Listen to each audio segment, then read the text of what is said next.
Your sleeping bag is here. अगर मैं sleeping bag देखूंगा, जो ये स्लीपिंग है ये वर्ब इन फॉर्म है, यानी ये प्रेजेंट पार्टिसिपल है। Present participle he verb in form होता है। जो जरन यहाँ पे है, सॉरी, ये स्लीपिंग जो वर्ड है ये वर्ब इन फॉर्म है। लेकिन वर्ब इन फॉर्म जो ये वर्ब है प्रेजेंट पार्टिसिपल है। प्रेजेंट पार्टिसिपल के बाद बैग है नाउन।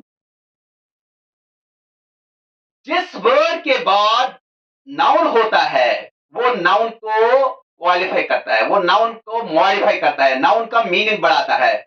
उस वक्त वो एक्ट करता है एज एडजेक्टिव। तो इसका मतलब जो स्लीपिंग है यहाँ पे ये एडजेक्टिव है। क्यों एडजेक्टिव है? क्योंकि इस स्लीपिंग से पहले कोई हेल्पिंग वर्ब नहीं है। इसका मतलब ये सिर्फ वर्ब की फॉर्म में है, फंक्शन में ये वर्ब नहीं है।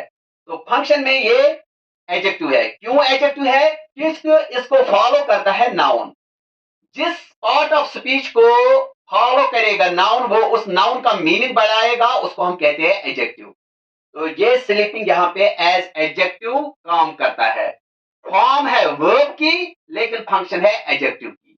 तो जो ये पार्टिसिपल यहाँ पे है प्रेजेंट पार्टिसिपल, जो मैंने टू टाइप्स दिए हैं, प्रेजेंट पार्टिसिपल और पास्ट पार्टिसिपल। तो प्रेजेंट पार्टिसिपल यहाँ पे एक्ट करता है एज एडजेक्टिव। दूसरा हम देखेंगे, where has he kept the broken chair. जो ये ब्रोकन है, अगेन ये पार्टिसिपल है। ब्रोकन यहाँ पे वर्ब थर्ड फॉर्म है। जब हम वर्ब थर्ड फॉर्म की बात करते हैं उससे पहले जरूरी होता है helping verb. Have, has, had, will have, shall have. ना यहाँ ब्रोकन ब्रोकन से पहले यहाँ पे कोई भी हेल्पिंग वर्ब नहीं है। ना हैज है, ना हैव है, ना हैड है, ना विल हैव है, ना शैल हैव है। इसका मतलब जो इस वर्ब थर्ड फॉर्म से पहले अगर कोई हेल्पिंग वर्ब नहीं है, इसका मतलब ये सिर्फ वर्ब फॉर्म में है, फंक्शन में ये वर्ब नहीं है। अब देखेंगे फंक्शन में क्या है। जो ये वर्ब थर्ड फॉर्म है पास्ट पार्टिसिपल, इस पास्ट पार्टिसिपल के बाद आता है नाउन यहाँ पे। तो अगेन ये नाउन को क्वालिफाई करता है, नाउन को मॉडिफाई करता है, नाउन का मीनिंग बढ़ाया है इस पास्ट पार्टिसिपल ने। तो हम कहेंगे ये एडजेक्टिव है। तो जो एडजेक्टिव पार्टिसिपल है ये एडजेक्टिव का काम करता है। यहाँ पे इन सेंटेंसेस में ये एडजेक्टिव का काम करता है। होता है इसका फंक्शन वर्ब की भी और एडजेक्टिव की। वर्ब की फंक्शन इसकी तब होगी अगर इससे पहले हेल्पिंग वर्ब्स होंगे। Have, has, had, is, am, are, was, were, will have been, shall have been। यही सारे हेल्पिंग वर्ब्स अगर इससे पहले होंगे तब ये वर्ब होगा। लेकिन अगर इनमें से कोई भी इससे पहले नहीं है, अगर हम यहां देखेंगे ब्रोकन से पहले है द, यानी कि आर्टिकल है, तो इसका मतलब ये नाउन फ्रेज बन गया। द ब्रोकन चेयर, ये नाउन फ्रेज बन गया। यहाँ पे ये वर्ब नहीं रहा है। वर्ब से पहले जो वर्ब थर्ड फॉर्म होगी या वर्ब इन फॉर्म होगी, अगर उससे पहले हेल्पिंग वर्ब होगा तब ये फंक्शन करता है वर्ब का। लेकिन जो स्लीपिंग है, स्लीपिंग से पहले कोई हेल्पिंग वर्ब नहीं है। ब्रोकन है, ब्रोकन से पहले कोई हेल्पिंग वर्ब नहीं है। इसका मतलब ये वर्ब फॉर्म में है, फंक्शन में नहीं।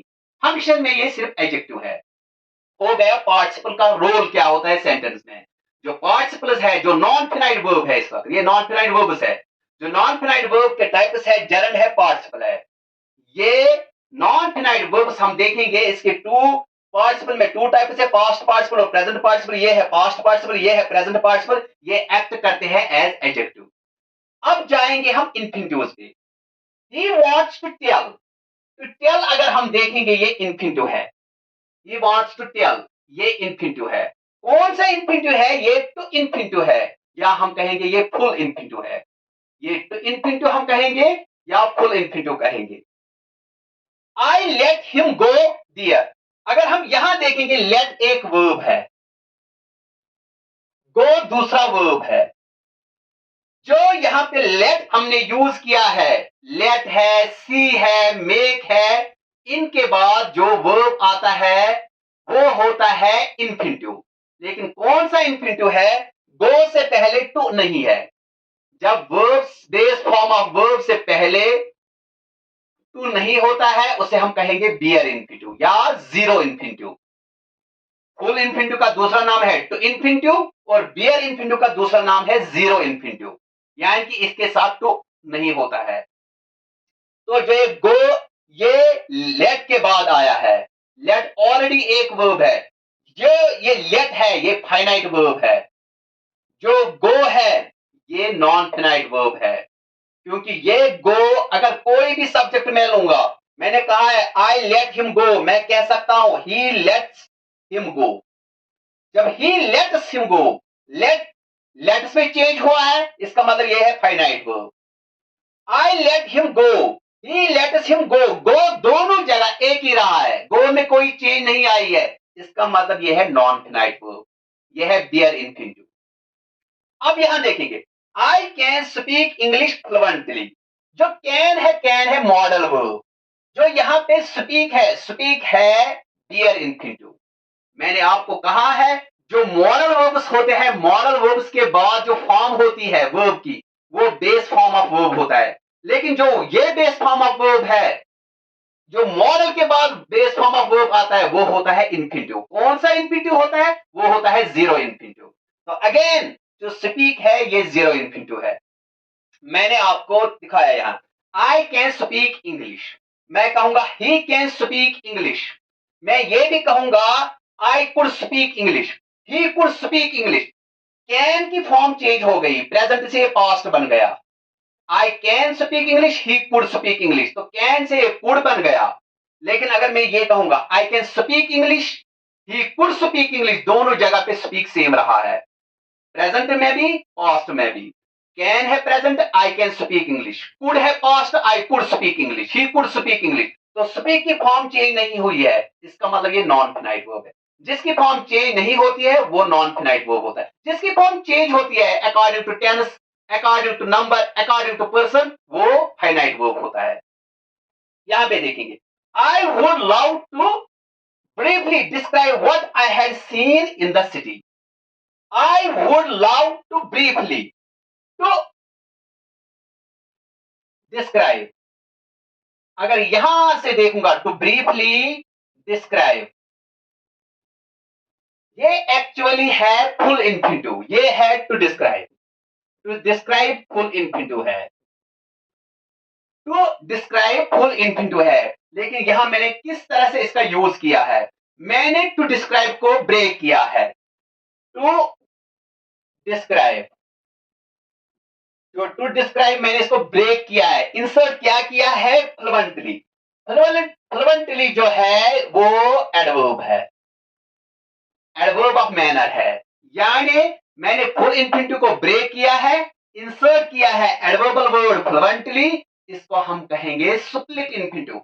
सुप्लिट मीन्स टू ब्रेक, मैंने तोड़ा है इस इन्फिनिटिव को, इस फुल इन्फिनिटिव को मैंने तोड़ा है, इंसर्ट किया है एडवर्बल वर्ड फ्लुएंटली, इसका मतलब ये सुप्लिट इन्फिनिटिव है। एक और एग्जांपल है, he decided to never eat pickles, to eat, ये अगेन टू ईट, ये फुल इन्फिनिटिव है। टू ईट फुल इन्फिनिटिव है, टू इन्फिनिटिव है। फिर से मैंने इसको ब्रेक किया है, सुप्लिट किया है और इंसर्ट किया है नेवर वर्ड को, टू नेवर ईट।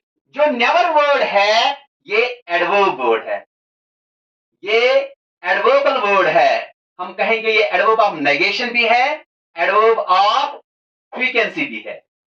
तो इसका मतलब जो नेवर है ये एडवर्बल वर्ड यूज हमने किया है, ये इंसर्ट किया हमने किस तरह से, after splitting full infinitive, after splitting to infinitive. जब हम इन्फिनिटिव को ब्रेक करेंगे, इंसर्ट करेंगे एडवर्बल वर्ड को, उसे हम कहेंगे split infinitive. Again split infinitive का यूज आया है यहां पे। टू ब्रीफली डिस्क्राइब ये भी सुप्लिट इन्फिनिटिव है। टू डिस्क्राइब को मैंने ब्रेक किया है, इंसर्ट किया है ब्रीफली को, यहां पे मैंने तो ब्रीफली डिस्क्राइब, यहां पे मैंने ब्रीफली लिखा है। टू ब्रीफली डिस्क्राइब, जो यहां पे टू ब्रीफली डिस्क्राइब है, तो ये मैंने ब्रेक किया है, सुप्लिट किया है और इंसर्ट किया है ब्रीफली को, एडवर्बल वर्ड ब्रीफली को, ब्रीफ से ब्रीफली बन गया, ये है एडवर्ब ऑफ मैनर। यहां पे टू ईट को ब्रेक किया है और इंसर्ट किया है नेवर को, नेवर अगेन एडवर्बल वर्ड है, तो यह है split infinitive. To fly planes is my hobby. Again मैं जाऊंगा इन्फिनिटिव्स पे, यहाँ पे इन्फिनिटिव। तो मैंने आपको बोला है जो इन्फिनिटिव्स है ये फुल इन्फिनिटिव्स होते हैं, बेयर इन्फिनिटिव्स होते हैं और सुप्लिट इन्फिनिटिव्स होते हैं। टू फ्लाई अगर मैं देखूंगा, to fly planes is my hobby. जो टू फ्लाई प्लेन्स है, जो वर्ब से पहले होता है वो होता है सब्जेक्ट। सब्जेक्ट कभी नाउन होता है, कभी प्रोनाउन होता है। प्रोनाउन वर्ड्स जो है वो पर्सनल प्रोनाउंस होते हैं। आई वी सब्जेक्ट प्रोनाउंस जो है उनकी मैं बात करता हूं, या इंडेफिनिट प्रोनाउंस होंगे, somebody, nobody, someone, no one, something, nothing। ये या हम कहेंगे डिस्ट्रीब्यूटिव प्रोनाउंस होंगे, ईच है, इधर है। तो यहां पे मैंने लिखा है to fly plan. To fly plan, अगर टू फ्लाई है तो ये फुल इंफिनिटिव है, इसके साथ प्लान्स है, इसका मतलब ये फ्रेज बन गया। फ्रेज होता है ग्रुप ऑफ वर्ड्स। यहाँ पे group of words, to fly infinitive है, इंफिनिटिव को ऐड, इंफिनिटिव के साथ मैंने प्लान्स यूज किया, एक और वर्ड ऐड किया है, ये फ्रेज बन गया। तो जो ये फ्रेज है ये इंफिनिटिव फ्रेज है। जो इंफिनिटिव फ्रेज है यहाँ पे एक्ट करता है एज सब्जेक्ट। जो इंफिनिटिव्स होते हैं जेरंड्स की तरह, ये एज सब्जेक्ट्स भी होते हैं, एज ऑब्जेक्ट्स भी होते हैं। एज ऑब्जेक्ट कंप्लीमेंट भी होते हैं, एज सब्जेक्ट कंप्लीमेंट भी होते हैं। तो जो नॉन फिनाइट वर्ब है आपको समझना है कि ये डिफरेंट होते हैं फाइनाइट वर्ब से। फाइनाइट वर्ब्स है जो जिसका दूसरा नाम होता है टेंस्ड वर्ब्स। इनके लिए हमें सब्जेक्ट का यूज करना जरूरी होता है। ये डिपेंडेबल होते हैं सब्जेक्ट के, ये डिपेंडेबल होते हैं पर्सन के, ये डिपेंडेबल होते हैं टेंस के, ये डिपेंडेबल होते हैं नंबर के। लेकिन जो नॉन फिनाइट वर्ब्स है ये डिपेंडेबल नहीं होते हैं। इसका कुछ भी लेना देना नहीं होता है सब्जेक्ट का, चाहे सब्जेक्ट कोई भी हो, चाहे टेंस कोई भी हो, इन पे कोई फर्क नहीं पड़ेगा। यहाँ पे मैं दिखाऊंगा आपको, I love jogging, he loved jogging, he loves jogging. तो जॉगिंग सेम रहा है, इसमें कोई चेंज नहीं आई है, सिर्फ चेंज आई है लव पे। आई लव, ही लव्स, तो लव से लव्स बन गया, शी लव्ड तो लव से लव्ड बन गया। इसका मतलब चेंज आई है इसमें। तो ये है फाइनाइट वर्ब, जिसमें चेंज आती है वो है फाइनाइट वर्ब। ये डिपेंडेबल होता है। लव के साथ मैंने आई यूज किया है, लव्स के साथ मुझे यूज करना है ही, लव्ड के साथ मुझे टेंस को दिखाना है कि ये प्रेजेंट है या पास्ट है, क्योंकि loved past form of verb है, इसके साथ मुझे सिर्फ पास्ट टेंस यूज करना है। तो टेंस भी बदल गया, पर्सन्स भी बदल गए, इसका मतलब ये है फाइनाइट वर्ब। जो जॉगिंग है, I love jogging, he loves jogging, she loved jogging, jogging में कोई चेंज नहीं आई है, इसका मतलब ये है नॉन फिनाइट वर्ब। जो जरंड यहां मैंने दिखाया है, जरंड में कोई चेंज नहीं आई है, ये है नॉन फिनाइट वर्ब।